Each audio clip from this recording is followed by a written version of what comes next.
Hi, everybody. This is sort of casual here on Zoom. My name's Katie. I'm with KEET TV, and I just wanted to thank everybody for joining us tonight and let you know this has been a long process for all of us here at KEET TV. We've been working with the Twin Cities Public Television on the Facing Suicide grant, and tonight is our last event. The grant has opened the doors for KEET to go out into the community and capture some stories and find out more about what is happening in regards to mental health and suicide in Humboldt County. And we have some stories, and a lot of us, have been affected by suicide in some way or mental health issues. But I wanted to thank everybody. I want to thank my coworkers who have put a film together. They've been out in the field working hard and working with all of you. Seeing the signs is really good, really good. And I know there's some agencies on here. I know KEET will let you use this film in any way you need. Also, Facing Suicide, you'll see a segment tonight. I encourage you to talk with me about, actually, you could probably just go find it on YouTube. There's, I think, 4 segments that are really good with 4 younger people who talk about suicide, and we'll hear one of them tonight. They might be a launching point for any work that you are doing. So thank you. Thanks to Linda. Linda's been through this with us for the whole year, working on this and editing and finding people. Thank you so much, Linda, for your work. I want to thank NAMI of Humboldt and Leah Nagy. My word, Leah has the connections. She has the connections. If you need help, Leah. But also, let's not forget the Department of Health and Human Services. They have come through. You guys have come through with flying colors. Christine, Mark, and Allie, I've been in contact with you a lot. Thank you for all of your work. And to everybody else who I might have missed, United Indian Health Services has worked with us on this grant. Two Feathers Native American Family Services also worked with us on this grant. And suicide, as you all know, is a complicated issue, and this grant was put forward for stations to go into the communities that they exist in and open up the conversation about suicide and suicide prevention, and how to, destigmatize it, and how to empower people to communicate with each other and to help those in need, and those in need to get help. So a lot of communication, and also to offer some hope to the future, having a future. So Linda, now I'm going to hand it off to you. Thank you, everyone. Thank you, Katie, for that introduction, and thank you for all your hard work on this. The KEET team has just been amazing. I'm so honored that they chose me to work on this project. The video that we're going to watch tonight is one that our editor, David Thompson, put together just last week for some of our footage in the Mattole Valley. So that footage didn't make it to the full-length documentary that came out earlier this month, but I really hope you guys enjoy it. It's close to my heart. Before we get started, I just really quickly want to introduce our panel. So we have Leah Nagy, as was referenced. She's the president of NAMI Humboldt, which brings resources to folks, families affected by mental illness. Amy Terrones, coordinator for the Family Resource Center at Southern Humboldt. Mark Lammers, a clinical psychologist for Humboldt County Department of Health and Human Services. Gardner Carlson is a board member at NAMI Humboldt, and Simone Whipple is also a coordinator of NAMI Humboldt. Oliver Gonzalez with the Department of Health and Human Services is the coordinator for the MHSA, which he's going to talk about a little bit later. So after we show the film, I'm going to lead a panel discussion. I've said my hellos to everybody, I think, in the chat who's joined us. If our audience members have any questions, you're on mute right now, but all you need to do is chime in on the chat or raise your hand and I will have our production team unmute you. I'm also going to include a link to the PBS playlist of those national videos that were referenced before. I really recommend you check them out. Oh, and I believe Katie was supposed to tell you we also have a survey to take after this. Yeah. Oh, yeah. And the survey is really important. Everybody wants to know what we're going to do with the survey. I've been entering the comments that you have made. If you were at our last event, they're really good. And I think the health department needs to see them. And I think Oliver needs to see them for the survey that we're going to be talking about. I think that I want to give it to them for sure. So do the survey when I send it to you, please. Between the two of us, we remember almost everything. All right, without further ado, David, take it away.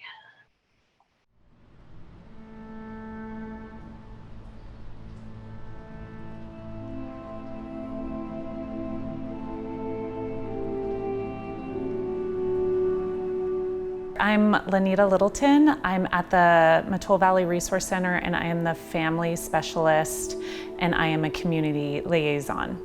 And I'm Drew Barber. I'm the chair of the board of the Mattole Valley Resource Center. I'm also captain of the volunteer fire department. So if someone is having a mental health crisis, it's a little tricky for the resource center because we are not a crisis center, but we definitely don't want to leave anybody in a position of vulnerability. So we really try to find the resources that can help them, whether that's a phone call, whether that's just a place to recuperate so they can make the necessary phone calls later. If it's a one-way bus ticket or out to safety, we could do that. We are a little limited through the Resource Center what we can do, but we do try to help as best we can with connecting people to the right sources. It seems like most of us understand that we have to make it happen ourselves.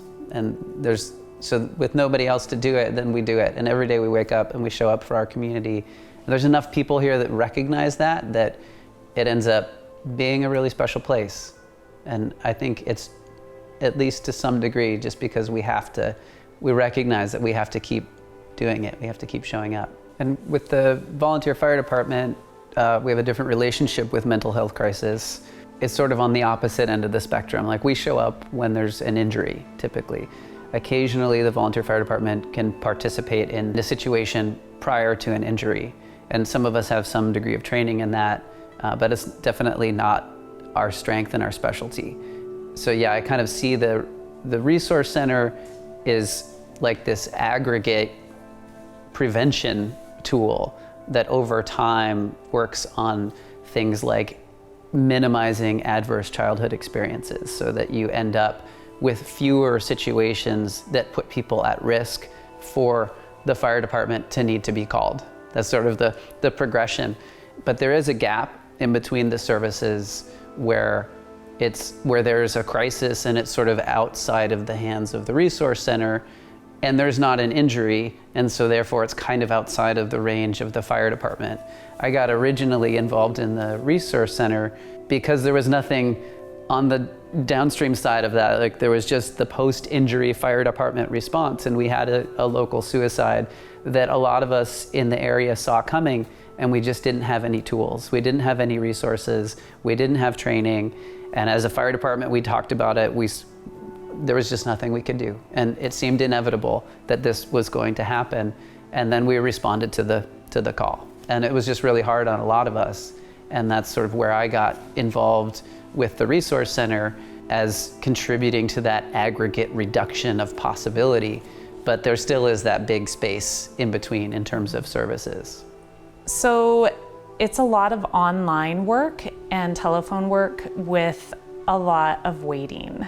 So there's been times where we've had clients on hold for about 2 hours to get help from agencies. Internet is huge, so we provide the internet. They could either bring in their own laptops or we could provide them with a laptop here. We have spotty cell phone reception throughout the valley and beyond. You could still get other services if you are on satellite for either TV or internet access likewise. Yeah, and spotty cell phone, oh, you Very nailed it. spotty, Spotty yeah. cell phone is a good way to put it, but I think we have to describe that the spots, the majority of what's out there is blank in terms Yes. of no reception. So when Lenita says spotty, it means there's very few places, and you can see them on the roads. Typically there's somebody pulled over in those spots where there is some cell phone reception. Well, I think the general attitude for mental health services in the Mattole Valley is really a wide spectrum. I do feel like it's changing. I feel like we have a platform to speak about mental health and people are realizing it's a valuable tool. I think there's still a lot more work to be done with destigmatizing mental health issues and letting people know that it's okay to ask for help and that it's okay to talk to people. And I would just give a voice to mental health services and resource center services, the family resource center networks that exist throughout the country, and remind people who might be learning about those entities that the best time for us to be having these conversations and planning and building these support services is when we're not experiencing a crisis, and that, you know, oftentimes for most of us, we don't think about it until we're having that experience or until we're connected to that experience through somebody else. And then suddenly it's the most important thing. And hopefully, you know, there's been enough people around us who have been thinking about it through time. And I think about like the seatbelt, right? For a little while, we were like, nobody can make me wear my seatbelt. And we got over that, right? Now we just wear our seatbelts. And how often do we have an accident? Not very often, hopefully, but we still wear that seatbelt. And these mental health services are really that seatbelt that we need to always engage, always put it on, and always keep fulfilling and encouraging in our communities. So thanks for doing this work. Yes.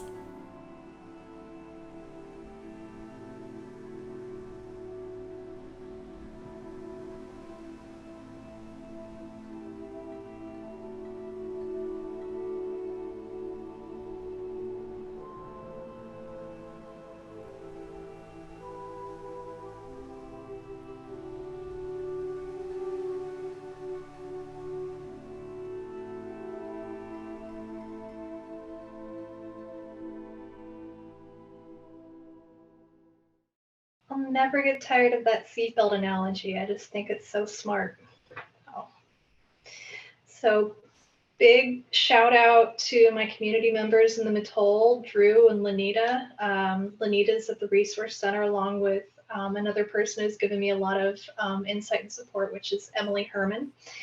And Drew was mentioned. He's on the board of the Resource Center and also on the volunteer fire department. And we chose to interview them, well, first of all, because I love where I'm from, of course, and I want to talk about all the cool things that are happening down there, but also because I feel as though often when we talk about rural California or rural Humboldt County, many people don't get just the breadth of how rural it is, you know? So we're talking about, as we said, cell phone service, you know, it's very hard to find a place often in Humboldt County where we have cell phone service. So in terms of suicide prevention, we're getting a lot of new tools that are really useful, like the 988 number. But one size fits all tools may not be the right fit for, you know, a place like us. So we have a spectrum of services. However, I am doing all the talking when I have an expert panel with me. So again, if you're just joining us, feel free to raise your hand in the audience if you have a question. And in the meantime, I'd like to start calling on my panelists. And maybe we should start with Amy Terrones at the Southern Humboldt Family Resource Center, because family resource centers are such an important part of our network of health and care. And I'd love to hear more about what you do down there. Yeah. Thanks for calling on me first. I appreciate that. So it kind of depends on, look, I mean, I want to say we do a lot of things. Do I think any of them are more important than the others? Maybe not. So when we think about upstream prevention, the Family Resource Center, we have a couple different grants that help us and allow us to facilitate in-class conversation around drug and alcohol awareness and prevention for the middle school and high school, which is a huge component to suicide prevention. And then we also usually utilize an ACEs grant through our county to provide fourth, fifth, and sixth grade interventions also. And that's more around social, emotional kind of class lessons. And we do friendship groups, how to communicate, how to be assertive. When we're thinking about that upstream prevention with our youth. As far as the crisis intervention, I'm sure anybody who is working in Southern Humboldt or a rural area understands that the crisis intervention is much different, very much like our Petrolia area and FRC.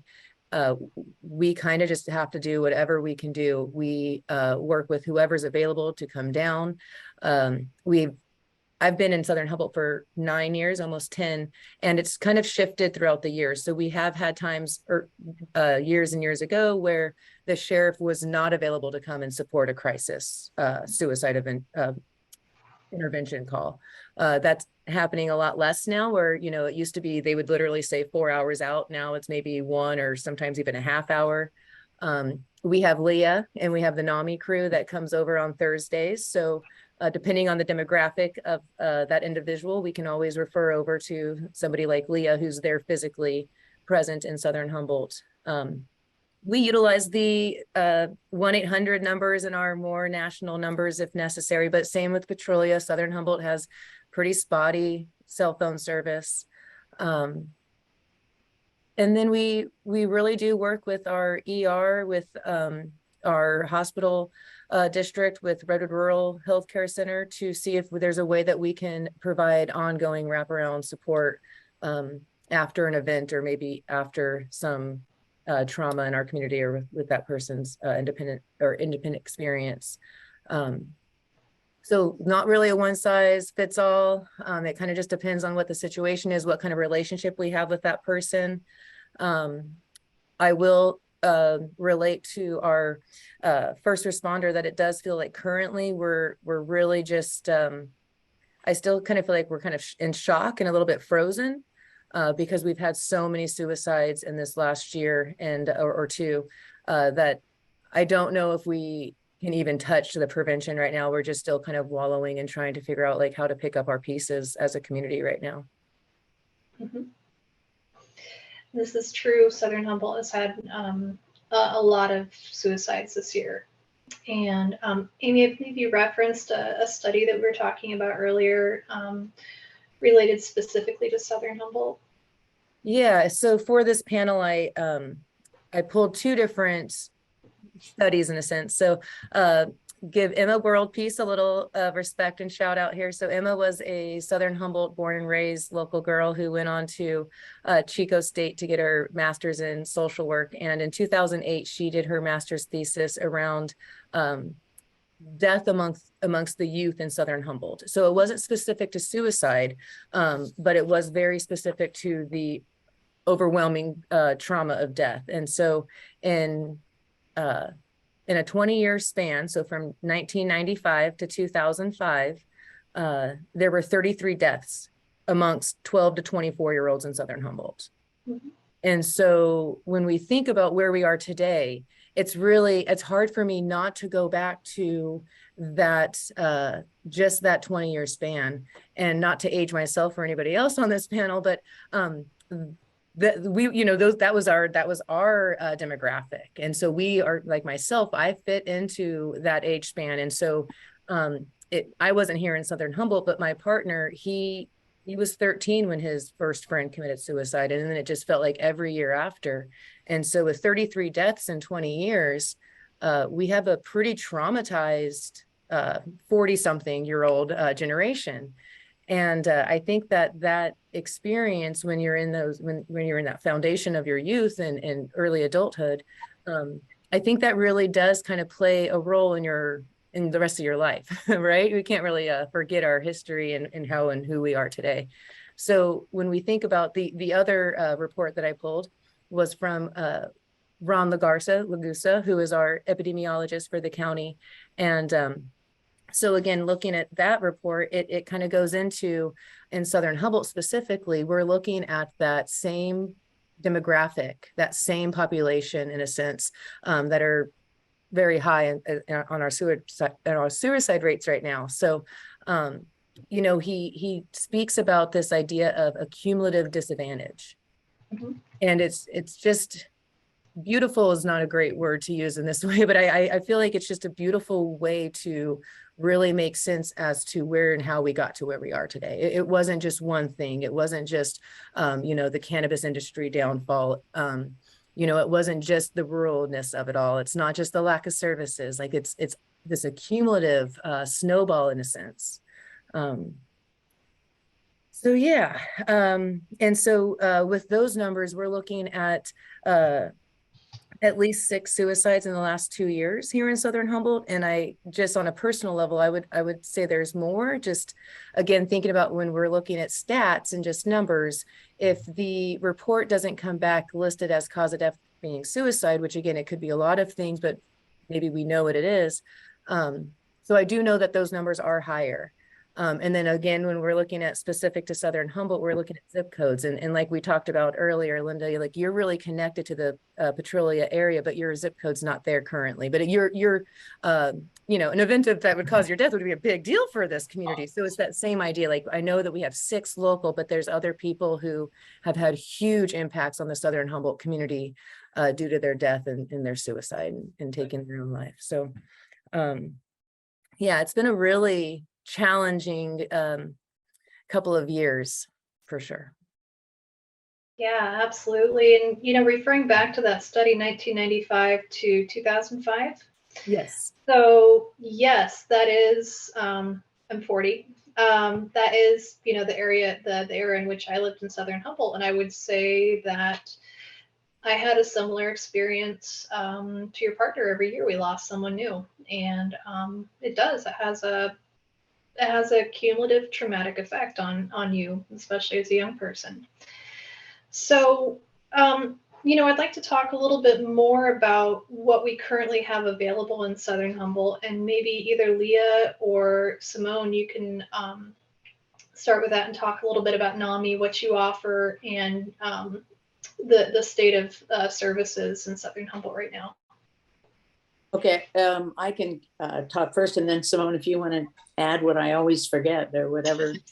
So my heart really is here in Southern Humboldt. I taught special education at Redway School for 20 years, and there was only one special day class. It was my class, and I had kids ages 3 through 13 with anything: Down syndrome, bipolar disorder, Sturge-Weber syndrome, anything. And I agree with the resource centers when they say you do what you can with what you have available. And that's sort of the philosophy I have. So I wanted to bring NAMI Humboldt down to Redway in person with a support group. I think it's really important in Southern Humboldt to have confidentiality. It is so close down here. Everybody knows everybody else. So if you want to really talk about some private issues, our support groups are the place to come. They're completely confidential. And we meet every Thursday at 3 p.m. at the Redway Family Resource Center. And through my outreach, and because I think folks know me down here, I can really offer assistance even through phone calls and resources. I just recently worked with actually a teacher friend of mine, and she had a granddaughter with serious mental illness, and it took several phone calls working with the family, working with Semper Virens and with the ER in Garberville, but we finally did get this young woman help. So I just feel the trust has to be down here in Southern Humboldt. You know, you really want to trust somebody and know that it's going to be confidential. So one of the things we always say at the end of our meetings is we'll never give up hope. And I will never give up planning a vision for the future. And I have a lot of visions. And one vision is that we have a mobile crisis team that will go anywhere to help families. They might go to the Redwood Park. They might go to the family's house. But when you're having a mental health crisis with someone you love, you don't really want to call the police. You don't want the sheriff showing up with handcuffs, whatever. You want clinicians or somebody that is able to work successfully with your loved ones. And anyway, I could go on and on about what I want in the future, but I'm going to let Simone add probably what I forgot. I don't know if it's what you forgot, Leah, but number one, I guess one thing you did mention Amy, but when we started doing the meetings down here, we had no place that was free to use. And I somehow happened to be at FRC and I mentioned it. And Amy said, that's what we're here for. And it was fantastic to have a free place with a really great location for us to meet. And I have done, in the 80s, my friend and I were the only, excuse me, the only rape crisis team workers down here. And we got into that because we had both joined Humboldt Women for Shelter, which is now, I think, Humboldt Domestic Violence. So I've been in organizations where confidentiality was really important. I've done that for many years. And there were situations with those organizations where we were told you don't even acknowledge the person unless they acknowledge you when you're out in the community. It's so easy for everyone to know everybody's business down here, which has its good parts and its bad parts. And I think Leah is my gurette, I call her, because she just knows everything and has so many connections in the world of mental health care and who to talk to and who to contact. So she really is just a gem of a human, even if she wasn't doing all of this stuff, but really knows a lot about how to access the right people for the job and how to call if somebody's in crisis, things you can say that will make things work better. And yeah, I think I can't add a lot to what Leah said off the top of my head right now, but we've both done some really good work down here. Thank you, Simone. Yeah. You're a wonderful co-facilitator, let me tell you that. Thank you, Leah. You both are great. And I can add a little bit, Linda, just to, from your question as far as what services are being offered here currently. And I think it's, again, like I was saying earlier, it shifts every year, or in reality, it shifts with every vacancy, with every turnover of employees. So as we all know, we are all struggling on all fronts, right, to hire and retain employees and qualified candidate employees. And so I think that is probably our biggest issue, especially in Southern Humboldt, because when we look at county departments and they're, for all good reason, looking at their numbers and they're having to, strategize, figuring out how to deal with their vacancies. I do think that Southern Humboldt's the first place, not just Southern Humboldt, Bridgeville, Carlotta, Hoopa, Willow Creek, the outlying areas, Oric, those are the first areas that kind of get their small resources that we do have pulled. And so we have in the past had Department of Health and Human Services, we've had regional mental health counselors, and those counselors are kind of floaters in a sense, and they can go all the way from Oric to Garberville to see clients. And usually they're not stationed, or they're never stationed here full time. And I do believe that currently that position is vacant. And so we do not have a regional counselor, mental health counselor down here currently that I'm aware of. We also have had great public health nurse in the past, and he retired, and we haven't been able to fill that position for almost 2 years now. So we have no public health support whatsoever. They do the best they can. They'll answer my emails. again, I love and praise to everybody who's sitting in a chair, sitting at the table, but it's been really complicated for services for adults, specifically here in Southern Humboldt. On the flip side to that, I'm very excited and positive and optimistic to say that our youth supportive mental health services is very ramped up this year. So we have 3 mental health counselors through IPA, the Humboldt IPA, that come down to our middle school and high school every single day.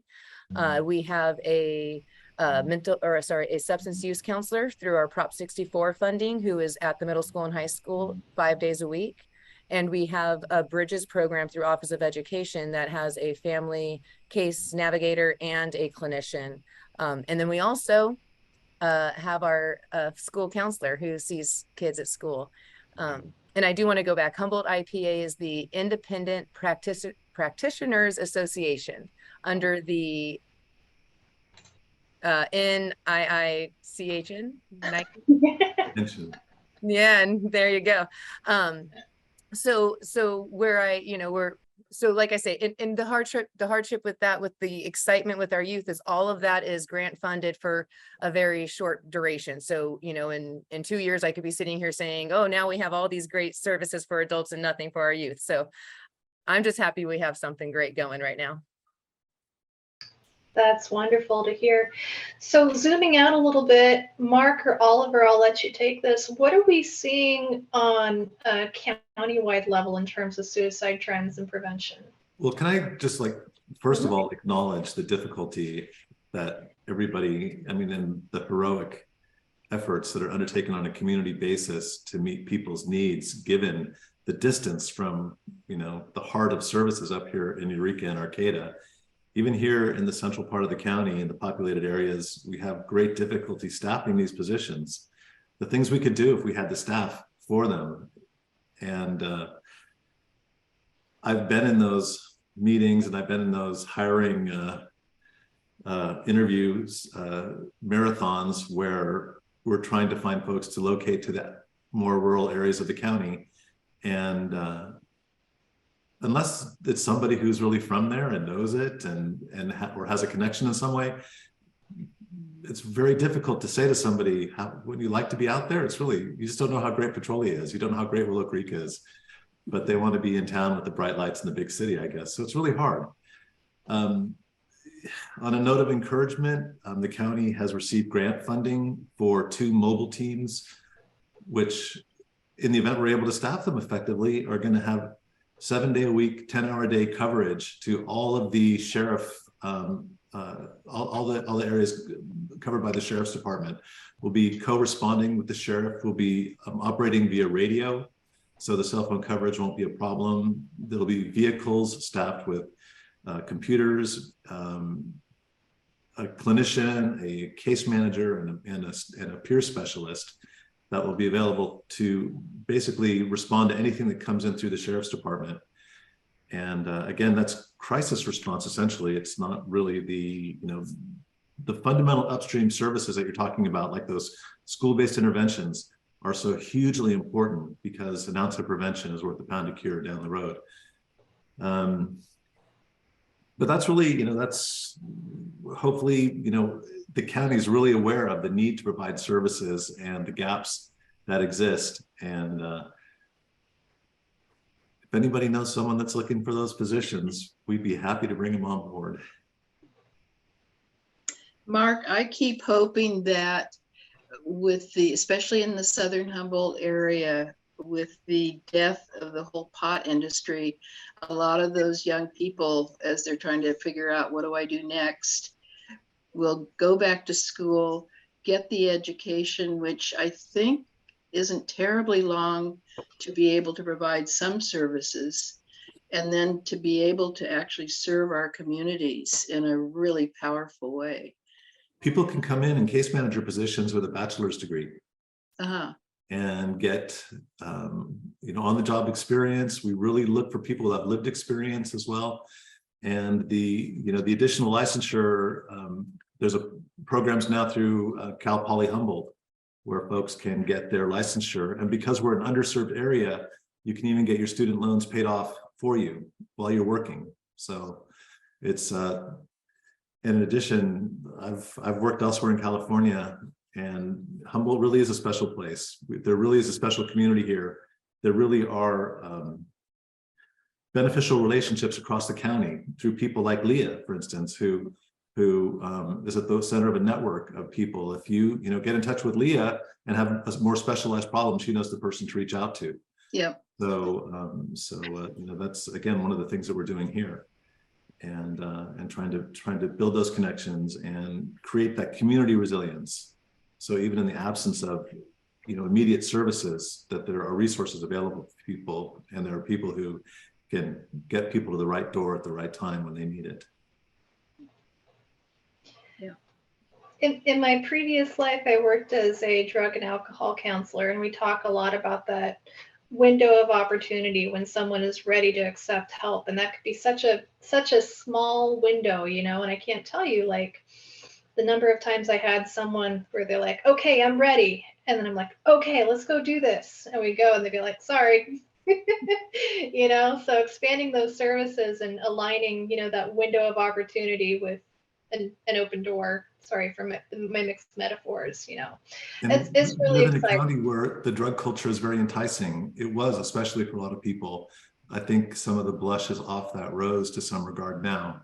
But one of the consequences to that has been a tolerance of substance use and early access to really harmful drug experiences for youth that contribute negatively to their mental health issues. So having that that really important drug education awareness happening at an early age for kids to really hopefully steer them off the path of the harms that we see.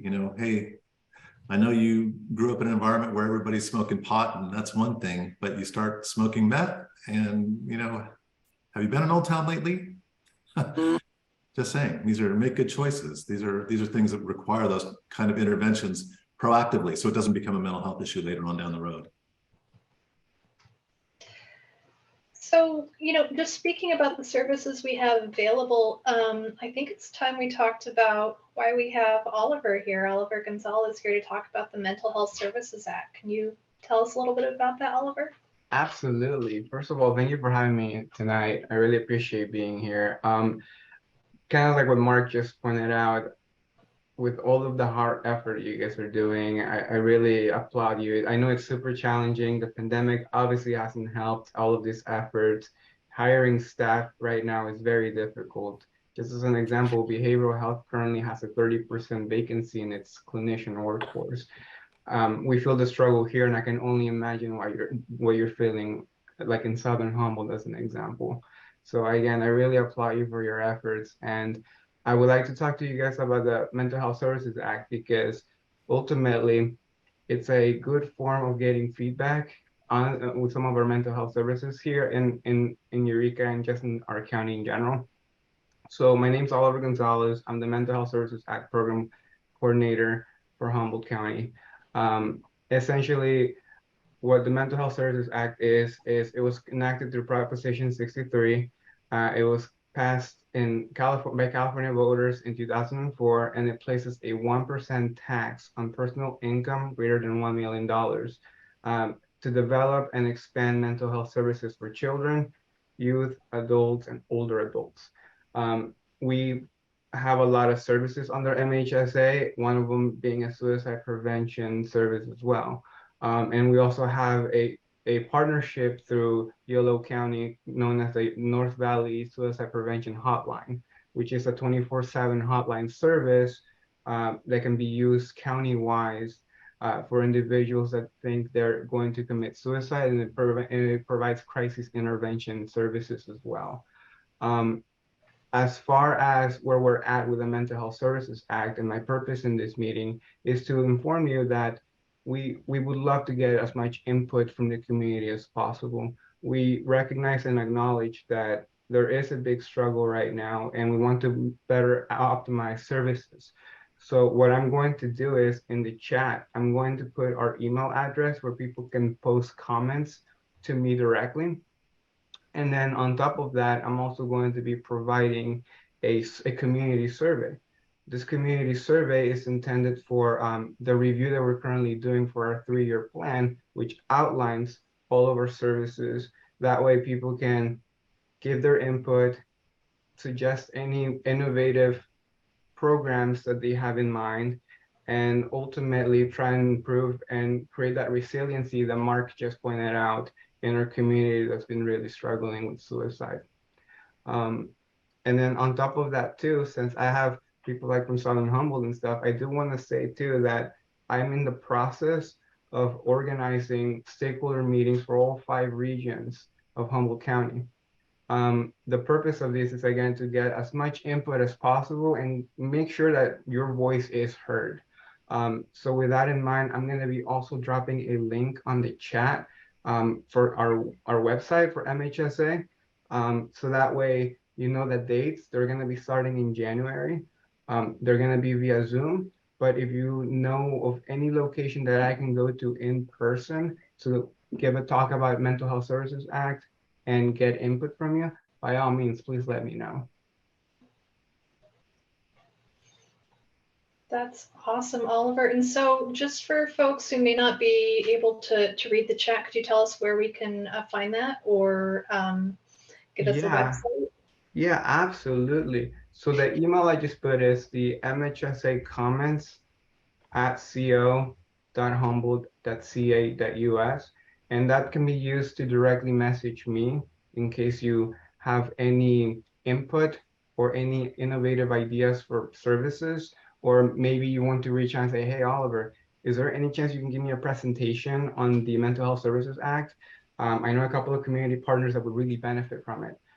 Something that I've been doing is reaching out to a lot of people, but I haven't really been hearing as much. And I think that might be due to the holidays. So I definitely want to put that out there as well in case some of you may know people that would be interested. Aside from that, the community survey is a Google document, and that can actually be found also in news outlets like the Red-Headed Black Belt, I think is one of them.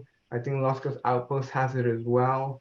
You can even go to the county website, which I am going to be dropping a link and letting you know it is through humboldtgov.org, and you can find it on our main page there.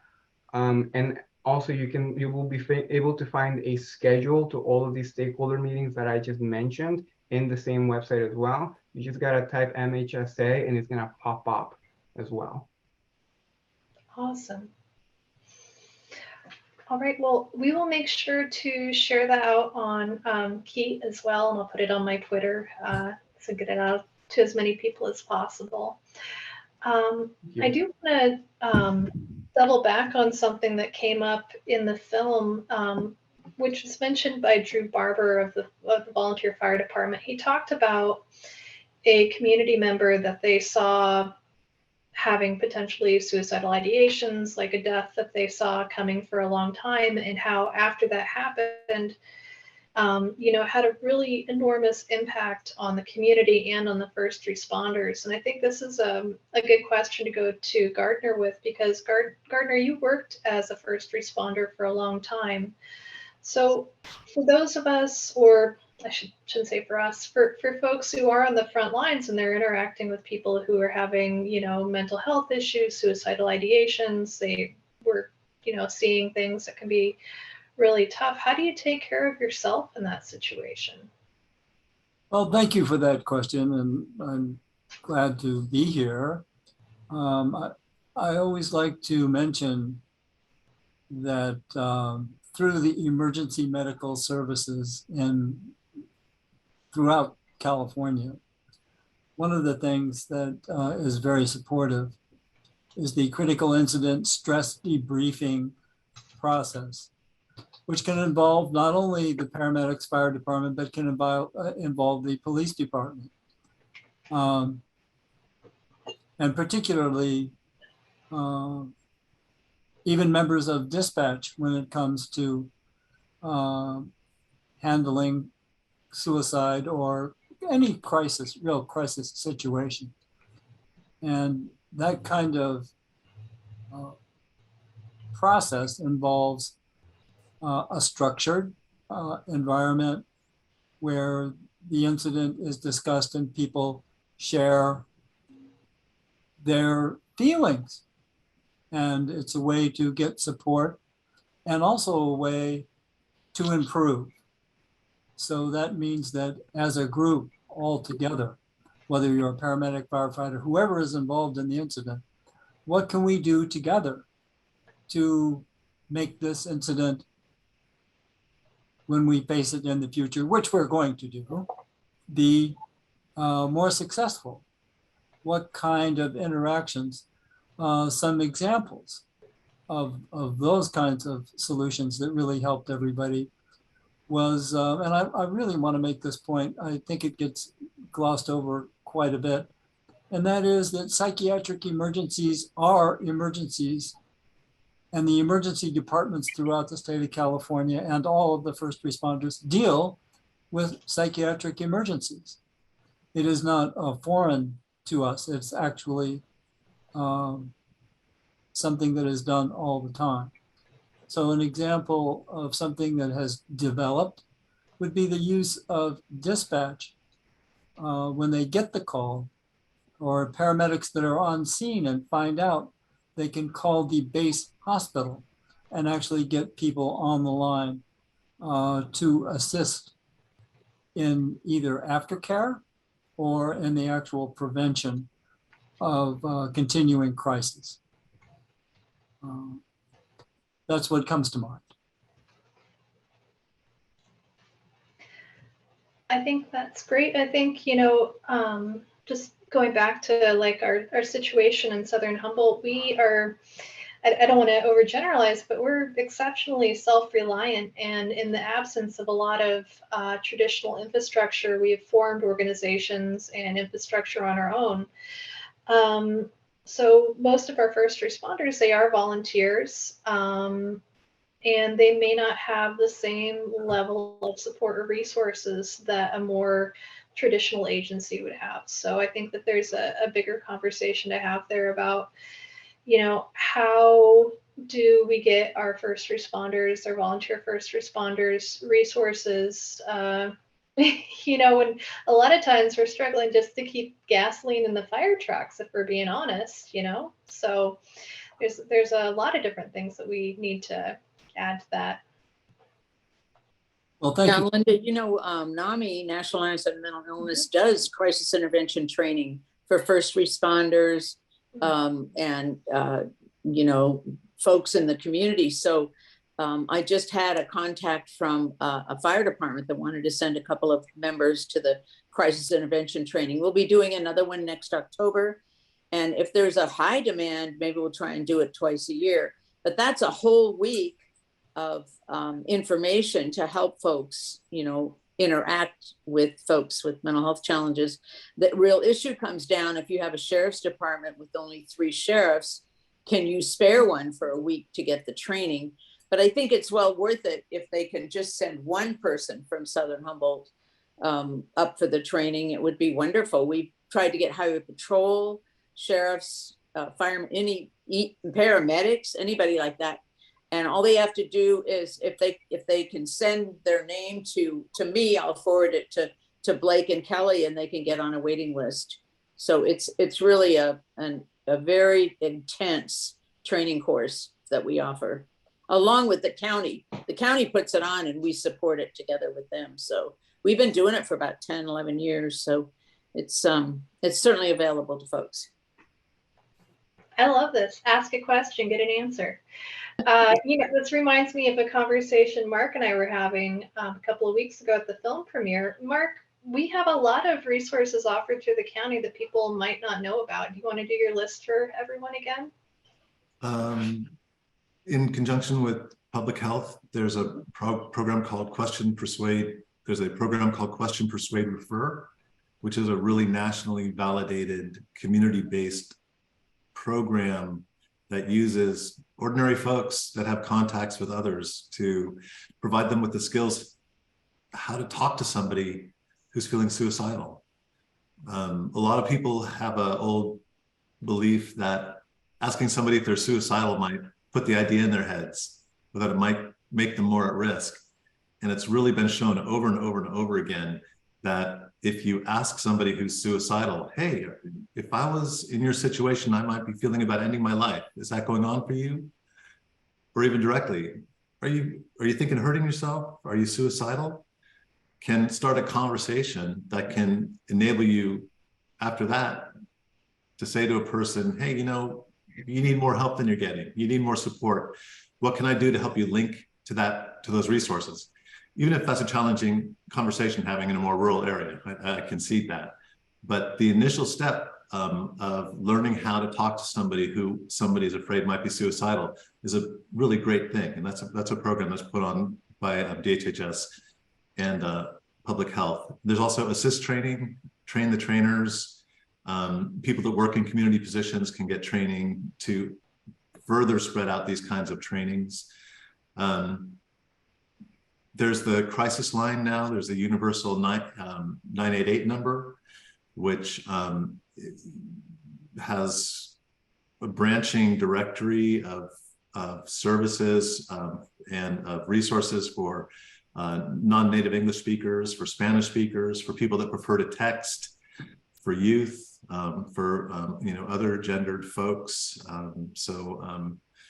That universe is rapidly expanding.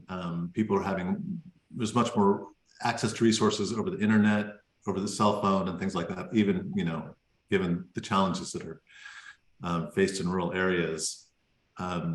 The crisis lines at community mental health, at county mental health, 707-445-7715. It's a number that's in most newspapers. It's really readily accessible. There's a toll-free number too. I never remember it because I don't call it, but it is the, let's see, it was 988, or it's the, the thing I grabbed, I'm sorry, I don't have that number right off the top of my head, but a call to crisis services at the county can connect somebody to a clinician, a registered nurse, a crisis specialist, who's able to at least provide guidance as to next steps. In Eureka at 720 Wood Street, there's drop-in services where if you have a family member that's in crisis or if you're in crisis, you can come in on a daily basis. It's a walk-in clinic. And you can either get referrals for more appropriate community-based services if that's what you need, or services reflecting the level of acuity of the person that's coming in, up to and including, psychiatric hospitalization if that's necessary. Everything that we know says that the farther upstream you provide the intervention, the more effective it is. Waiting until somebody's in acute crisis. I can only imagine the frustration of the first responders and the community members who are looking at somebody who they said, this person's going down a really bad path. And then to have that come to its really unfortunate end without anybody in the interim knowing how to effectively intervene with that person.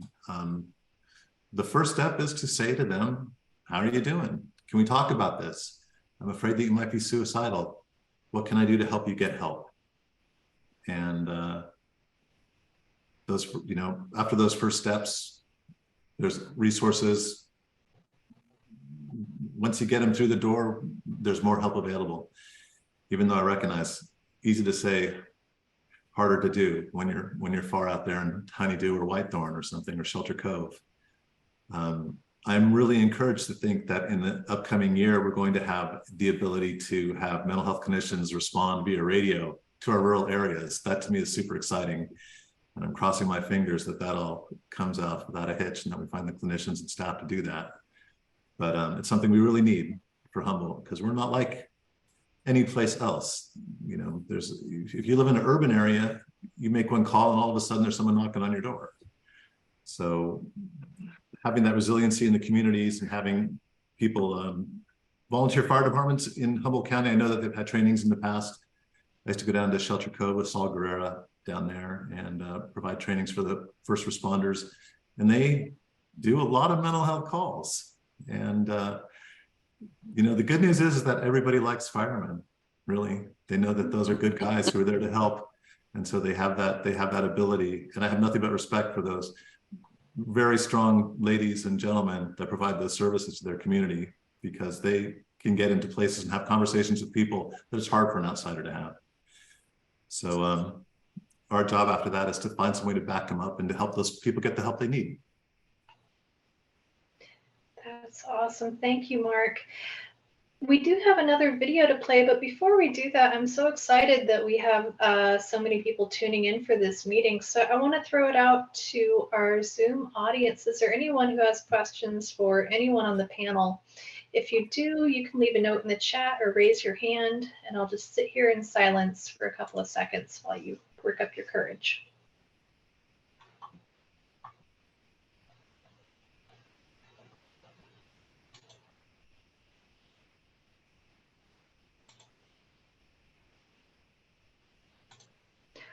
Okay, well, you can sit on those questions. Don't worry, we'll be back. I am going to throw it over to David. He's going to play a video from the NPR Twin Cities production, Facing Suicide. And I'm going to share that link again in the chat if anyone wants to watch the series. David, you ready?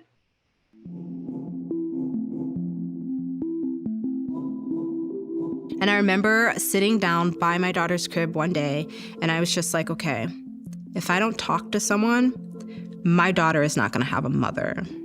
And I didn't want that for my daughter at all.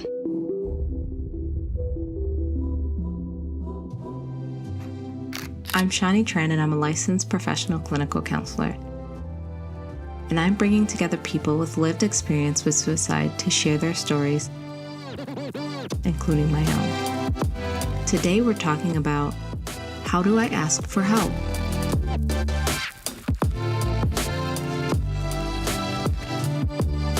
We're here to get to the hope and healing of it all. But if you're at home watching, I want you to take care. If you are considering suicide, or if you or someone you know is in an emotional crisis, please call or text 988.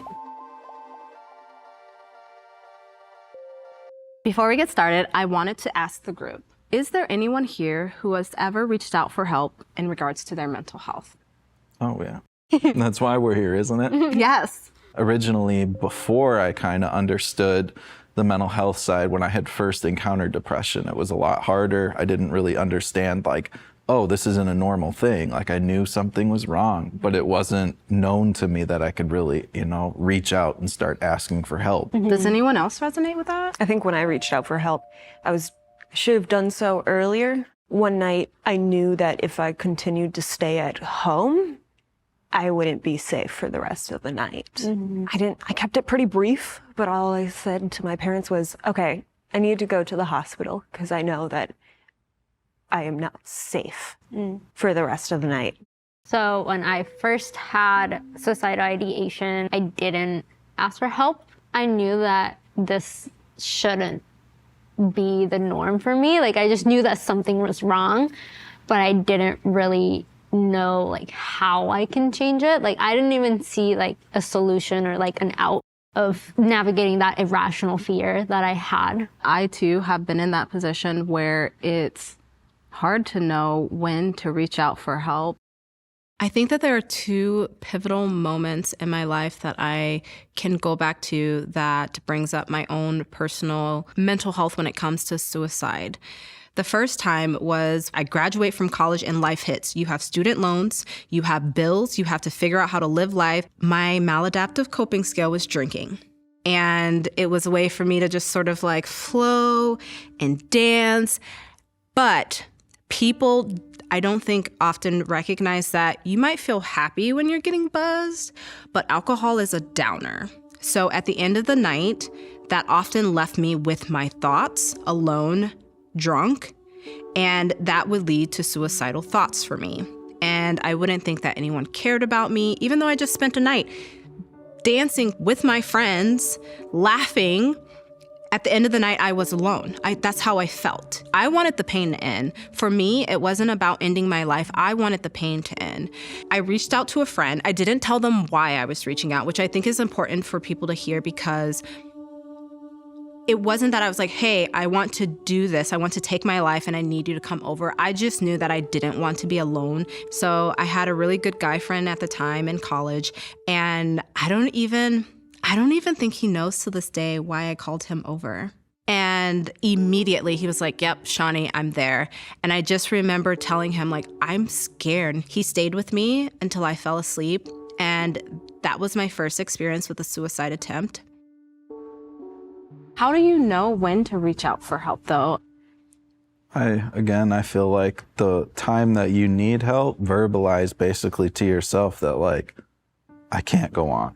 Yeah. I can't do this alone. Like, at some point, I feel like I ran into that where it was like, I can't go on. And that's when the suicidal thoughts start to creep in. Yeah. And as soon as you recognize that, that's when it's time to ask for help. And I mean, it's the hardest thing because oftentimes you don't want to ask for help. It's the last thing you feel like doing because it's almost like, man, I'm so low, I'm so down, I don't want to be here and I don't want to bother somebody else. I think that asking for help looks like a lot of different things. For example, like you may just want to hang out with a friend. You don't want to discuss what exactly is going on, but you just want to be with someone. So it's not directly like asking for help, but you know that it would help you and they would help you at the time. Because sometimes I'm not comfortable talking about what's going on, but I know that even if I'm there with them and they're with me, then I'll be okay and I'll be happy and I can manage my symptoms. You don't always need to say what's going on. It's okay to call up a friend and say, hey, I'm struggling. Do you can we just go out? Do you want to go walk? Do you want to go to the park? Do you want to go do anything? Do you want to just talk to me for 5 minutes? Yep. And, sometimes, do you want to watch TV and just leave the phone on? There's so many ways to do it that can be done, that at least can somehow lift your spirits up for the day. But the point where you need to ask for help is when you start feeling like, I can't handle this on my own. That's a really big breaking point, I feel. After I had my first child, I became a stay-at-home mom, and the isolation got to me. And I don't think anyone explained to me what it is like after you have a child. It's like, oh, babies are wonderful. You become a mother. And I feel like motherhood is almost romanticized in a way. And I go home and I just remember waking up and feeling isolated and lonely. And I remember sitting down by my daughter's crib one day and I was just like, okay, if I don't talk to someone, my daughter is not going to have a mother. And I didn't want that for my daughter at all. I wanted her to have a mother. I wanted her to wake up and be able to know that she had someone that cared about her. That was really important to me to work on myself so that I can be a better person for myself and my daughter. So I remember reaching out, finding a therapist, and looking back, honestly, we weren't a great fit for each other, but I just needed to get it out. I needed to talk to someone. That therapist at the time, she fulfilled her role in creating a safe place for me to get out my thoughts and talk through it. What would you say to someone who is afraid to ask for help? If you feel like it's a selfish thing, it's okay to be selfish. Like, it is, especially when it comes to your personal well-being. But also, people are going to care what you have to say, and they're going to care about your well-being. And even if you think that nobody out there cares about you, you better bet your buttons that there is a decent amount of people out there who love and cherish you. Coming from a personal experience, I feel like once I asked for help to other people, it also opened the door for other people to ask for help to each other as well. Yeah. So like, even if you might be coming from like a more selfish feeling of asking for help, but at the end, it helps a lot of other people who might be going through similar things or also feeling like guilt or shame from trying to ask for help for different or similar things. I would say that you are loved. You are cared about. It's not a situation where they're going to turn you away. When you need help, sometimes you don't even need to say exactly what the situation is. All you need to say is just, I'm struggling, I need help with something. Yeah, and you have to give them the opportunity to help you and support you and love you. I'm always healing. I don't think that it's linear. Sometimes you don't even know that you need to heal something until it's brought back up again. And what I would say to my younger self is that I love you. That's what's important, is that I love you. We are going to get through this together. You are crying and going through your emotions. That doesn't mean you're emotional. You're actually very strong. And I know you can't see it right now, but this adversity, it is going to make you into a good person. I get it. Asking for help is hard, and you may not be sure who can support you. But I think a great place to start is thinking about the people that you have in your life right now. Who would you call if you were having, say, a rough day at work, or if you just went through a breakup? And if you can't identify that person, knowing that you can call or text 988 24/7, it's free, and you can access it, and the people on that line are able to help you navigate suicidal thoughts with care and without judgment. Watch more of our discussions here on the PBS YouTube channel, and watch the Facing Suicide documentary on pbs.org or the PBS Video app. What a great resource. I'm going to, as I said earlier, I'm going to share that link in the chat. We do have a couple of comments in the chat from my beloved Allie Friedland of Petrolia. She mentions that there is a lot more tension post-pandemic and a need for a school counselor, but we don't have as many as we may need. So is that another resource gap that we're seeing? Does anyone want to address that?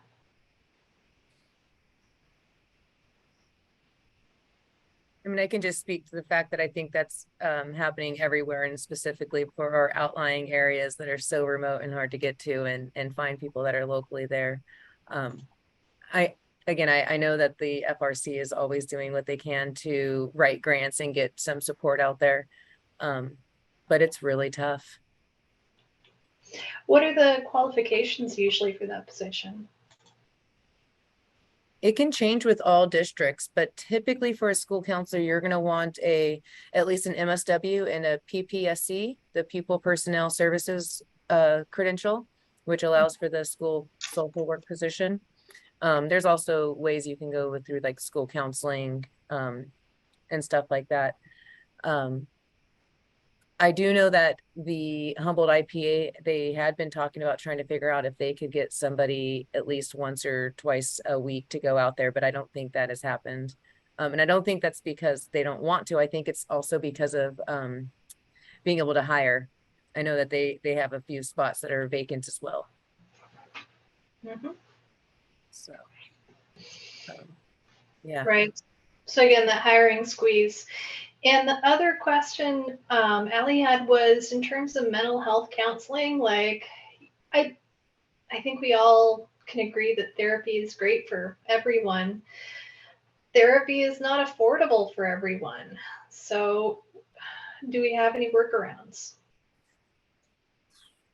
So there is a young woman in Fortuna who decided to start like a support group for youth in the high school. She had 21 kids sign up for it, and in the video, it talked about kids helping kids. And I know my own granddaughter has mentioned talking a couple of her friends, quote, off the ledge. And I think if we can get to these kids, maybe even just in support groups, talking about mental health issues and talking about PQR, if we could get even a parent who has lived experience that wants to volunteer. NAMI does have facilitator training for support groups. And then I have also worked with this young lady in Fortuna, mentoring her but kids need a safe place to talk, just like adults, a confidential, safe place to share. So that might be just a little idea. We could also ask for MHSA money, maybe to provide stipends for paraprofessionals. I mean, some of our parents are dynamic, they know the kids. They're the cheerleading leader and the football coaches. And I mean, they really could get, I think, a lot of support with a support group of kids. So those are just some ideas, Linda. I want you to go back into that a little more because you brought it up the other week. We didn't get a chance to dive into it. I think I really love the story about this kid who saw a problem and found a solution. Yeah, and when I went to the International CIT training in Philadelphia, I think it was Delaware that started, and I can get the exact name of it, but this mom started a movement because her son died from suicide when he was 13, and it spread all over the state. They wore red shirts and they met after school. They did fundraising. And I can look up the specific name of the organization, Linda, and I'll give it to you to check out. It's amazing. And the kids run it, the kids do it. And so I just think if we can tap the energy of these young people and their willingness to help each other, it's really huge. You know, I know when my own granddaughter attempted suicide when she was 16, her friends were there for her, you know, they supported her through it. And it's just really helpful for these young kids to have the tools to help each other. Yeah, and kids are more likely to listen to one another than they are their parents or adult people. You got that right. Yep. I'd like to mention something from the more recent history here in Humboldt County. In 2016, the Yurok tribe declared a state of emergency because of a rash of suicides among youth, especially. There were something like 7 suicides in the space of just a few months. And the tribe came together and recognized that reflected a much bigger problem. And they appealed to the county for help. And, you know, the county, with all our good intentions, you know, we're slow and takes a lot of time to get programs in place and things like that. And in the interim, the tribes themselves really stepped up to look at their practices and look at the, you know, multi-generational relationships that support youth. And they recognized that, you know, they were going to start with the family, and they were going to start with the extended family, and they were going to start with the traditional relationships between the elders and the youth, and to bring, you know, to really try and encourage kids to participate in things like wrestling and brush dance and things of that nature. And I remember really recognizing that those community-based interventions that strengthen the relationships among people is even more important than, you know, access to counselors to talk about depression and suicide or whatever, because those are upstream interventions that make people feel connected and worthwhile. And that comes from the primary families and aunties and extended families. And what research and experience really shows is that just having one person there who is aware of how a person is doing, is there for them when they need them, can have a tremendous benefit in promoting personal resilience. And that's really close to the ground. It's right there in the communities where people live. And it's not waiting for an outside agency to come in and say, here's the resources we can have to fix this, because even that doesn't fix what caused the problems in the first place, which is a sense of lack of purpose, a sense of hopelessness, not knowing where one's life is going, or thinking that suicide is the solution to a problem, which typically is more environmental. It's great to have a professional trained counselor to talk to about these things. And certainly when somebody gets to the point where they're clinically depressed and they're having the side effect of suicidal ideation as a result of that clinical depression, they benefit from a high level of treatment. But on the path up to that, having support from people who are aware of how someone's doing and saying, you know, how can we help you feel more productive? What does it take to make you feel like your life has purpose? How are we going to support you in a positive direction?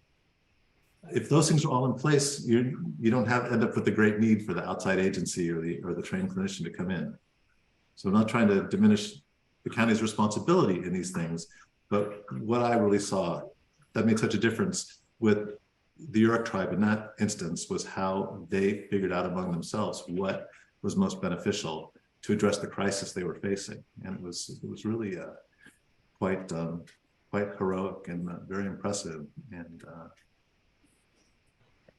Mark, how things really work out. I was really impressed. I guess it was the last panel that Linda put together. There was a man from the tribe talking about the wrestling. And I thought that was so fabulous. And then a couple weeks later, I went to an event at our Redwood Playhouse that was put together by a community member, Barbara Penny, who has actually been to clown school. And so there were a number of kids that showed up, all ages. There was a woman with a bunch of little kids that showed up. Of course, there was food. And Barbara did some clown things with everybody. And then there was a man who had done some, called it peace games. I think they were games to interact with one another. And I thought that was such a great way after COVID to rebuild community. And I remembered that when I was a kid, I think maybe we got a TV when I was 8 or 9, but before that, every Friday night, we would go to some auditorium and people would do their little magic acts or some little performance on the stage, and then we'd all sing together. And there are just many ways to create community, which feeds kind of way downstream the connectiveness that we all need. And one of the challenges is that people that are experiencing thoughts of suicide often feel highly stigmatized, like there's something wrong with them or that they're broken and they can't fix themselves. And really, it's a community health problem. It reflects a bigger problem of connectedness and purpose in the community. But people feel it individually and often think, oh, things would just be better if I wasn't here. Which, of course, is anybody who's a survivor of having lost somebody by suicide will tell them, no, we're not better because you're not here. Right. I wanted to just flag that Oliver raised his hand earlier. Oliver, you had some dad. Oh, I just put it in the chat, but I just wanted to thank Leah for mentioning that MHSA, as far as expanding services for the children population, because ultimately that's what MHSA is there for. So if anybody else has any other suggestions, by all means, please share it. I'll make sure to make note of it so we can include it in our report. Awesome. So just continuing what we were talking about in terms of, community-led solutions, tribal communities are doing some of the most innovative work there is in this field right now, especially in our region. And I would encourage anyone who's listening tonight to go and check out what the Yurok tribe has been doing, what United Indian Health Services has been doing, and Two Feathers Native American Services. A big part of that work, from what I've seen and what Mark mentioned earlier, is just strengthening, cultural connections and identity. And I wonder, how we feel about that in Southern Humboldt. Is there a missing piece there for folks in Southern Humboldt? What do you think? Of connection with community? And identity and heritage, yeah. Well, that was one of the things I was so impressed with about the Yurok tribe, and then seeing what Barbara Penny had just come up with. And it was because it was a way to just very informally get people together. And as Mark mentioned, you create connections. It's this type of stuff, the wrestling, and what Barbara did with theater games is a way to create community before, so that when you have a crisis, you may have developed a friendship with somebody in those situations and can go to that person. And I think one of the things, and the isolation out in the, in our rural communities, it's all watershed. Down here, it's all your watershed. And I originally lived up in Salmon Creek. And so, yeah, those are the people, and I think it is challenging because we're all so spread out. But I think there are ways like what the Yurok people came up with, and to use that as a base to figure out other ways just to create gatherings. So, and we used to, when I was up there, we did a quilting bee because we were, and you'd walk to your neighbor and bring your square and eat and sew for the day, and it was great. So there were a lot of ways back in the day when we had nothing that we did create regular community events.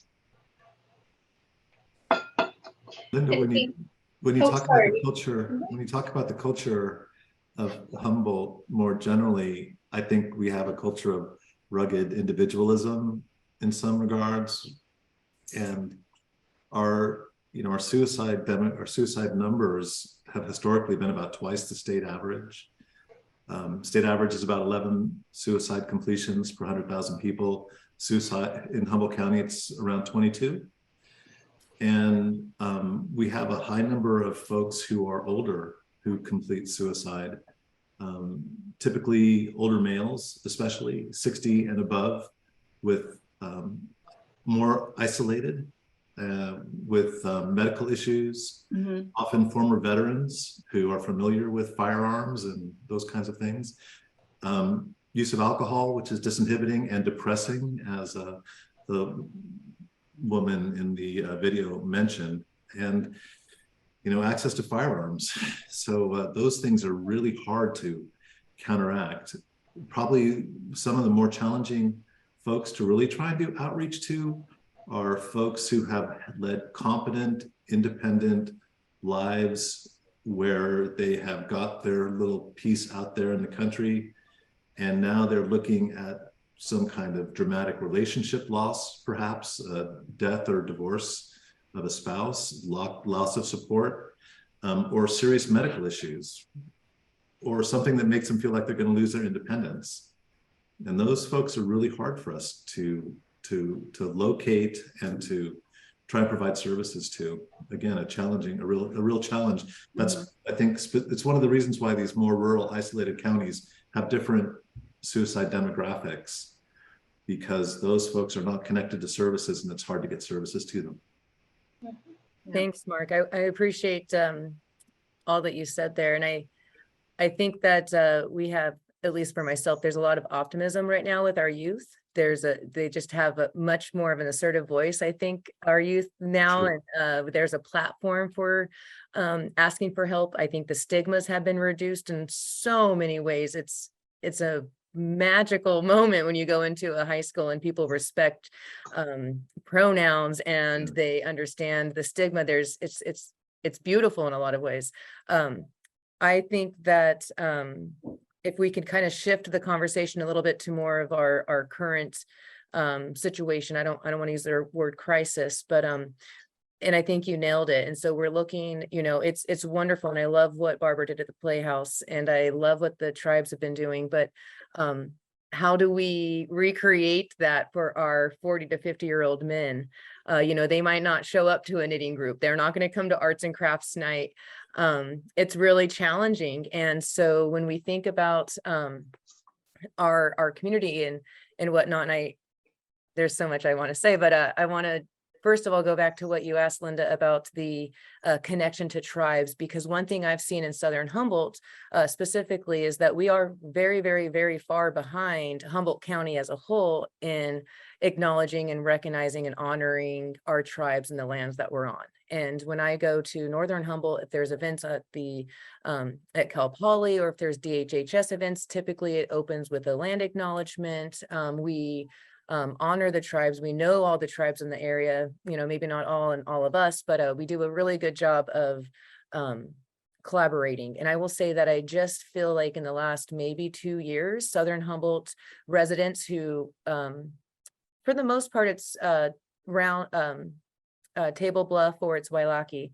And I've experienced, just in my personal experience in Southern Humboldt, where people are being more supportive, and they're just being more open, and again, just honoring their heritage a little bit more, where maybe it was a little bit more of a stigma in the past, in Southern Humboldt specifically. And so one thing that we are trying to do is just promote that land acknowledgement, that inclusiveness with not just our tribes, but also bilingual families and things like that. And so I have seen quite a bit of a shift here in Southern Humboldt in the last couple of years as far as that connection.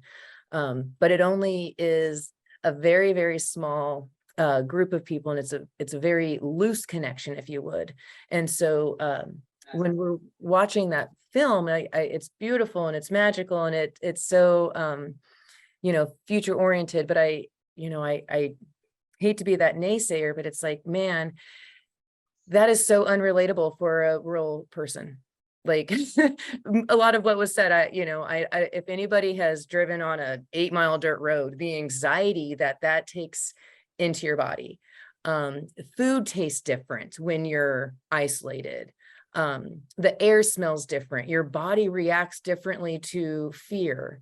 It's a weird way, and it sounds so hippie to say that, but there is a different vibration in your body when you are that remote and that isolated. And I think that alone, that underlying anxiety of just being so far out, if you don't have a phone service where you are, which 75% of our community doesn't, it's not just, let me call my friend, I'm having a bad night. That's not an option. Or what are you going to do? Call your friend and say, hey, can you make an 1.5-hour drive to my house? It's just not going to happen. And then when it does happen, there's so many times, and I've done this in my own personal life, not knowing the situation, where you say, I got to go to work. I can't drive out to your property, or I can't help you, or I've got this going on, or I've got my kids, or I have to go, with all of my own obligations. I feel like rural living is very time consuming. So when you're driving an 1.5 hours to get your kid to school, and you have to, wait for them, then go to work, and then drive an 1.5 hours back, you don't have a lot of extra time where you could just pop in for 5 minutes like you do in a more urban setting. We don't have, when we think about upstream prevention, I think of things where you can be social without being social. So going to the gym that you can afford. You don't have to talk to people, but you're around other healthy people. You're being healthy yourself. Southern Humboldt doesn't have an affordable gym that adults can go to. I think of like the 40, 50-year-old men playing racquetball kind of a thing, isn't possible here. It's not an option. So I think that just on the demographic and the geographical disadvantage that we have to build that community is something to really think about. It's not because we don't want to, or because we're all like independent people. It's because we're really struggling with just our day-to-day life, in that sense. And I want to say too, and I think it's really important to like flip the page a little bit, because I'm sure people in this Zoom meeting here, we've been around people, we've had family, we've had friends who have maybe taken their own lives. And, it's always one of those things where we tell people, reach out, call a friend, have a family member. And it kind of puts this idea that if we were a good partner, if I was a good friend, if I was a good daughter or mother, then my family member wouldn't have committed suicide. And I just want to make sure that we recognize that that is not always the case. We do not have the control to dictate what other people do with their lives. And free will is a pain in the butt, to be honest with you. I wish people would just do what we say, right? Especially when we have their best interest in mind. Our perception of that is, of course. So I just want to make sure that people who are listening or watching this don't feel like it's their responsibility to save somebody else, or it's their fault for somebody else taking their own life. We are only human. We can only do so much. Amy, yeah. And 78% of people who have taken their own lives denied suicidal thoughts during their last verbal communication with someone. So that's something that family members need to bear in mind. If they don't give you any indication, that's all you have to work with. So I appreciate you mentioning that we always say that it's nobody's fault. Yeah. Anyway, thanks. And Amy, I went to a suicide intervention class years ago, and I liked that it was called suicide intervention, because you can always intervene, but you can't always prevent. And I thought that exactly addressed what you were talking about, the guilt that people who've tried to help are left with. We're always left with a version of guilt when someone dies, but to intervene and then to, that you lose this person is really devastating, and sort of doubly so if you've tried to help and it didn't work. Absolutely. And we almost certainly have people here tonight who have lost someone to suicide and who have a lot of feelings around that. So Simone or Gardner, do you want to talk a little bit about the healing process after that loss? Oh, sure. It is your own wellness becomes the issue. And organizations like NAMI are extremely important to be able to share your feelings and your loss with other people who have experienced things the same as you or in different circumstances. Having lost my son to suicide, it was emotionally devastating. I did have feelings of guilt. I also felt exhausted having to try to take care of him. He was 43, so there was a lot of mental illness involved and a lot of caregiving going up to that point. And that exacerbates that and makes it even more important that you're able to share your feelings with other people and have an emotional support group. That can be individual therapy, it can be group therapy, but it's so important because it really is devastating. And it does not just automatically go away. And there's a lot of feelings that I needed to process, even anger. Why me? Why did I deserve to have this happen to me? Is one thing. Certainly feeling depressed. But the main thing with the self-care in terms of experiencing somebody who has committed suicide is establishing hope for yourself, that you don't get depressed and live in a state of despair. So I think that's self-care is the main thing I think of. Thank you, Gardner. And this reminds me, I'd asked Mark a little earlier in the chat if you wanted to talk a little bit about the concept of suicide contagion. And this relates back to what Amy and I were discussing. Is that something you can walk out for us a little bit, Mark? Sure. Suicide contagion is the idea that when folks are exposed to suicides, especially in some kind of linked social group, that they may be more at risk, or that a particular method might all of a sudden become more attractive among a group of people.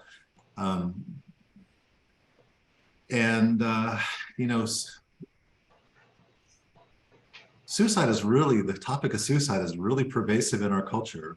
Everybody who watches any kind of media is aware of it. It's pervasive in our media to one degree or another.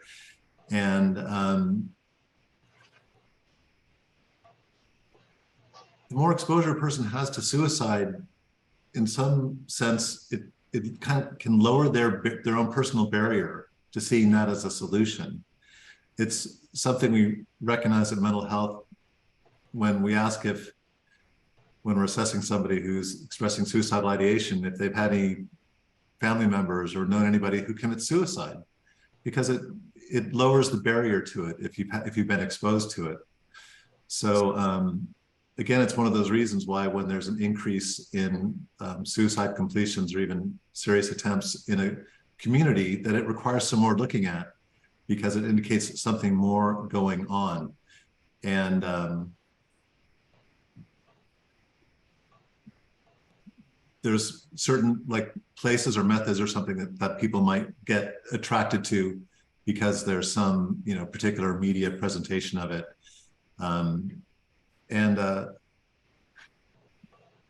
It's something that we definitely recognize happens. Really, the biggest concern is that the more exposure people have, like when you have a parent who has committed suicide, or a grandparent, or even aunt or uncle or something, it seems to give people the idea that they've been given permission to do that as well.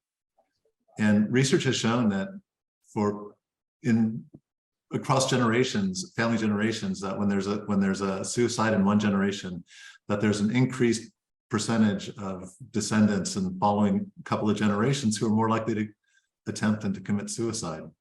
So it's something that not only happens among groups, but happens among closely related family members, because they tell the story of what the person has done. And if people think that that's an answer to the problem, like when life gets overwhelming, this is what you do. It becomes a tool in a toolkit. And one of the interventions for that is to really say, well, that is one tool in the toolkit. We often say it's a permanent solution to a temporary problem.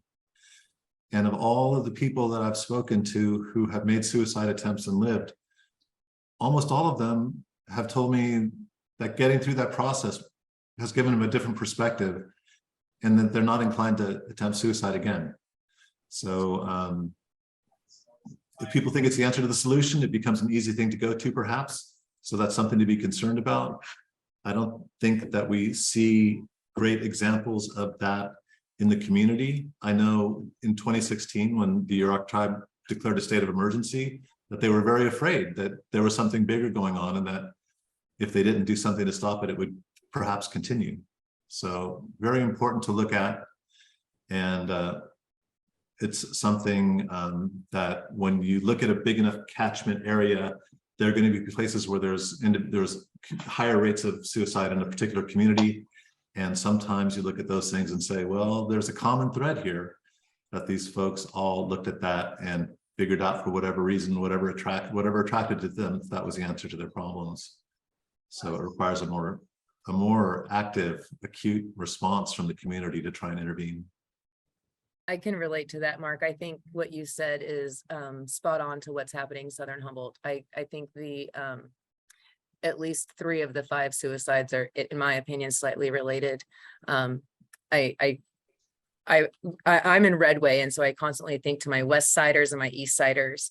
And our West Side has been struggling really, really hard. And I think it's that same thing. And I totally agree with you in what you just said. If we don't look, and I don't think there's anybody sitting at this table that does not have a really pretty good grip on why we're at where we're at. I mean, I think that we all can at least come up with 5, if not 10 indicators to get, to where we are. I don't think that it's a surprise, and I don't think it's going to get any better unless some major things change. And I think some things are low-lying fruit that we can easily kind of grab and work with. Other things are so systemically deep that I think it's really going to be complicated. So, but yeah, I think that I know that our local Southern Humboldt deaths this last year, and I would say the last 2 years, have been slightly related. This especially seems to come up with youth, who are really high risk. They often don't have the longer term perspectives to enable them to recognize, hey, times are tough now, but I'm going to get through it. And the greater impulsivity with youth, that makes it really easy to do all kinds of things, some of which are fun and some of which are really dangerous. Mm-hmm. And so especially when this is happening in a population of youth, it's concerning because they don't have the resilience or the coping skills, and they really depend at that point on outside intervention to come in and say, what's going on? How can we help you get through this? Right. And in our Southern Humboldt situation is luckily, or I don't know, whatever, luckily not youth currently, but I think one thing I also wanted to say that we started to talk about before is that when we're looking at the 40 to 60-year-old men, the indicators, you know, can all be different, of course, for everybody. No two stories are the same, but I think medical and physical pain is something that, you know, for that generation and that population, and specifically, I think is something to kind of look at. And, you know, we've talked about how we have a lack of mental health services, but we also have a really, really suffering medical health system, physical health system. And so I think at least 2 of the 5 suicides I could think of, I know personally had Lyme's disease. And that's a conversation that has not been had and isn't something that is oftentimes talked about. You know, we talk about Alzheimer's or dementia, maybe cancer, you know, something like that, old school HIV. But, you know, I think it's really something to think about, the difference of indicators or pressures in a sense too. But Lyme's disease is something that I have been really acutely aware of in Southern Humboldt, that I never really thought twice of in Eureka or Arcata, you know, maybe on a pet or something, but it just wasn't a topic of conversation. In Southern Humboldt, I have known a lot of people who are really suffering physically from Lyme's disease and a lack of treatment. So just kind of interesting information. And I think that we also need to acknowledge that there are some co-occurring disorders when people treat their issues with alcohol and drugs too. Alcohol is a depressant.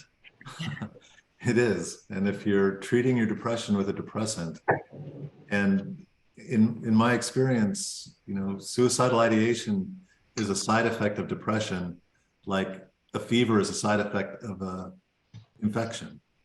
If you have pneumonia, you're going to have a fever. If you're severely depressed, you're going to think about ending your suffering.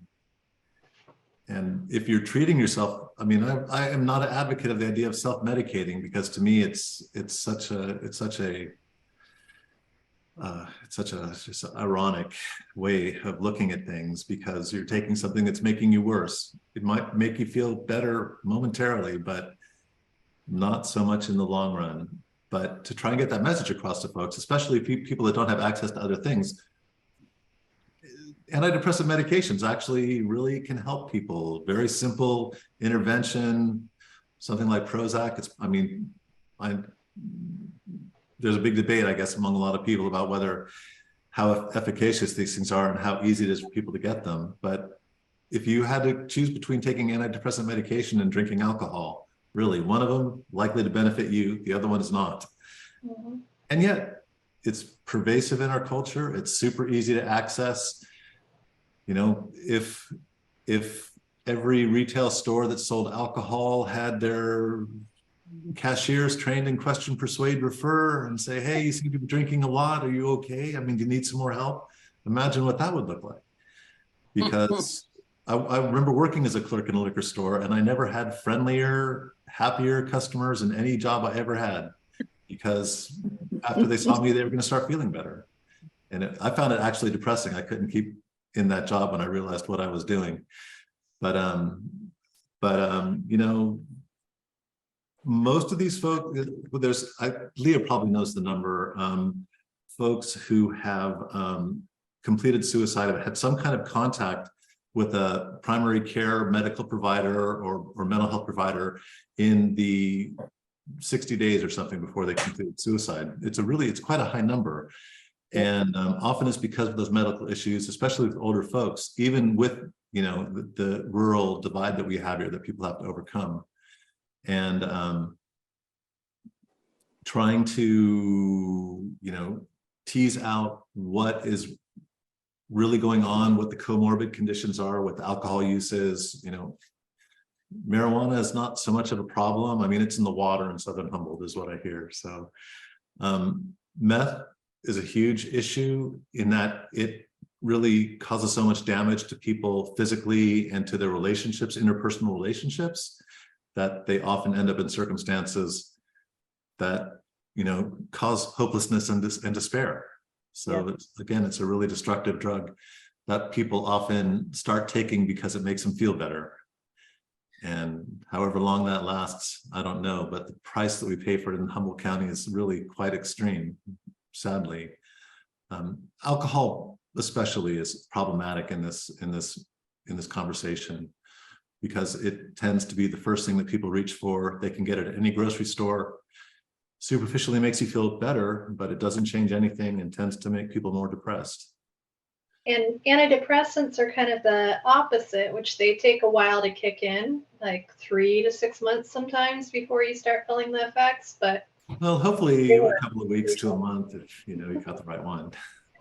Right. So we are getting towards the end of our time, but we have a question from Tim that I think relates to what we're saying. He said, wonder if anyone could address the lack of certain treatment modalities in the county. I understand we now have a ketamine clinic. To my knowledge, there is no ECT available in the county. Not sure about the acronym. Does anyone want to talk about that real quick? Those modalities tend to be supported by private, for-profit kind of medical providers. Ketamine is an emerging treatment. There's people who believe you can treat depression with psilocybin mushrooms as well. There's places where that's going on, and those things are really new and emerging. Maybe those will roll our way at some point. ECT is a really specialized electroconvulsive therapy, shock therapy is what they used to call it, for intractable depression primarily. And you'll find that, you won't find that in any rural county that I know of. It's pretty much restricted to urban medical centers. It takes a pretty sophisticated team of doctors and psychiatrists to do the evaluations and provide that treatment. It really takes 2 psychiatrists on board to do ECT, I understand. So needless to say, trying to get one psychiatrist on board here in Humboldt County can be a challenge. I don't know how we would get 2 necessarily, but yeah, we don't have the resources that you would find in an urban center. And we don't have the ones that people would probably have to pay for out of pocket, especially. I'm not sure that Santa Rosa or Redding have ECT, maybe Stanford and Los Angeles. Is there anything that we haven't covered that from either the audience or the panelists that we should get into in our last couple of minutes? So Linda, I just wanted to throw out the percentages that Mark mentioned. So 83% of people who take their own lives have seen a healthcare provider. 20% have gone to the ER, and 29% have actually seen a behavioral health care provider. So I agree, if we can get, the more people we can get trained for PQR, the more people we can get to, know how to question someone about how they're feeling in kind of an indirect way sometimes, perhaps. Maybe we could offset some of these suicides, because these people have tried to get help in one way or another. So just wanted you to know that. Thanks, Leah. Yeah. And I think, to go back to what you were saying, Marco and Linda, about the co-occurring disorder, I think that when we look at the accumulative disadvantage, it's kind of that same thing. And so in Southern Humboldt specifically, I don't usually ask like what comes first, the mental health issues or the substance use. It's almost always substance use. It's almost one of those things where when we look at the again, going back in the generations. And so if we're talking about our concerns being the 40-year-olds right now, looking back at where what their experience of substance use was.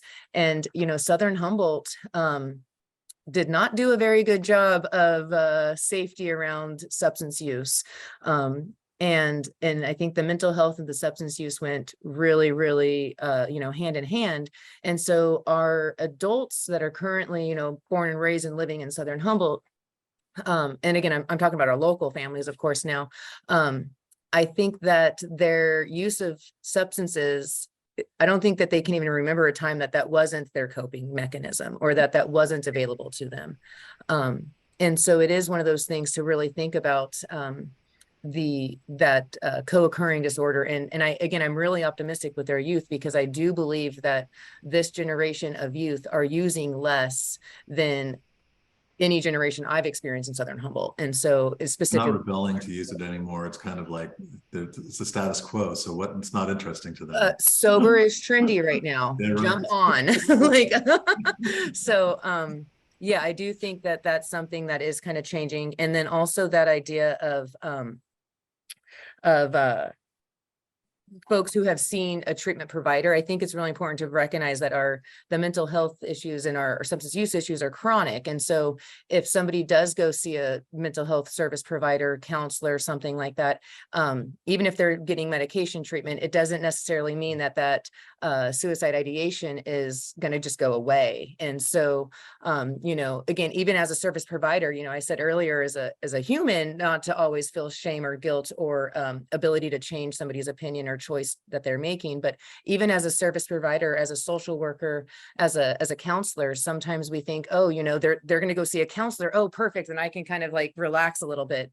But again, it's a one-time situation for a chronic illness. And so we have to really think about our support isn't, a phone call once a week for an hour. It's maybe 7 to 50 times a day, and so it's really that idea of that chronic illness is really something to think about when we think about how we want to support people and provide prevention in a sense. Absolutely. We need more of all of it. Yeah. Right. Well, and that's one of the things that I think is so important in what I was talking about with the Yurok tribe and what Barbara Penny did down here, and continuing that to create the connections. And my first husband, who's the father of my 2 daughters, he committed suicide, or died by suicide, I guess is the proper terminology now. And one of the things I noticed was how he cut everyone off. And so if there's community around you, and as we get educated, that is something that people might notice, is so-and-so is cutting us off. What's going on there? And the PQR is a real kind of easy thing to remember. And you can Google that if you don't know what it is. And, but I think for the common person, just knowing how important connectiveness is in protecting our community. Absolutely. And, don't forget how important it is for young people to have just one caring adult in their life, Mm-hmm. So as we work to address this intergenerational trauma, if you are an adult who is sober, who is healthy, who is in a position of being able to be a responsible and caring person for a young person, you have an enormous opportunity. So I think, I just want to wrap up by saying, we know more about this topic and about this public health crisis than we have in the past. We are, in a whole new generation of demystifying and destigmatizing and really applying best practices to this public health crisis that's affecting our community. So this is an opportunity for great optimism in a lot of ways. And, I would really encourage everyone and my whole family to check out the resources we've shared. And, like I said the other week, I hate to repeat myself, but let's get to work. Let's do it. And with that, I just want to thank everyone again for being here. Thank you very much. Thank you, Linda, for gathering this. Oh, one more thing. If you didn't pledge to KEET TV, I understand if you can't, but we are going to send you a link to a survey after this. So if you didn't pledge and you're feeling guilty about it, you should definitely There's take something that. you can do about that. Yeah, absolutely. It's And Linda, thank you for your good work bringing us together, and for the lovely documentary, seeing the signs that you put together with KEET. That's really awesome. It's nice that it reflects our community, and those are really important stories to be told. Thank you very much for that. Yep, thanks, Linda. Thank you, guys. I hope we work together again soon. I hope so too. Thanks, everybody. All right. Thank you. Bye, everyone. Take care. Right. Take care. Thanks, everybody. Thank you.